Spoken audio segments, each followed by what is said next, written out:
Comment prototyper dans une démarche de design thinking?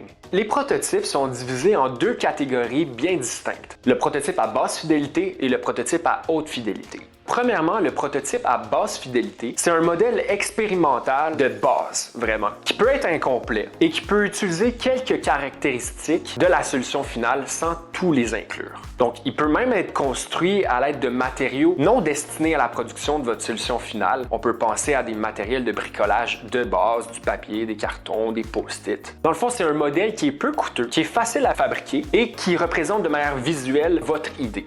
La deuxième catégorie, le prototype à haute fidélité. De par sa ressemblance et de par son fonctionnement, le prototype à haute fidélité ressemble beaucoup plus à une version finale de votre solution. Donc, on pourrait penser par exemple, dans un prototype physique, on ferait appel à une imprimante 3D pour venir vraiment modéliser et conceptualiser votre prototype en y ajoutant aussi des pièces mobiles pour que l'utilisateur puisse vraiment interagir avec votre prototype. Dans le cas d'une solution technologique, un logiciel par exemple, au lieu de faire des représentations visuelles sur des papiers, on pourrait faire appel à des logiciels comme Illustrator ou Proto.ai pour vous aider à vraiment prototyper votre solution, mais très proche de la version finale. Donc, ce qui est important à se rappeler lorsqu'on prototype, c'est de toujours avoir l'utilisateur en tête et de toujours démontrer de l'empathie envers les utilisateurs desquels vous voulez résoudre leurs problématiques. Deuxièmement, très important de ne pas s'attacher émotionnellement avec votre prototype. De toute façon, il va évoluer dans le temps vers votre solution finale. Et finalement, essayez d'identifier une variable à tester par prototype parce qu'un prototype répond généralement à une question.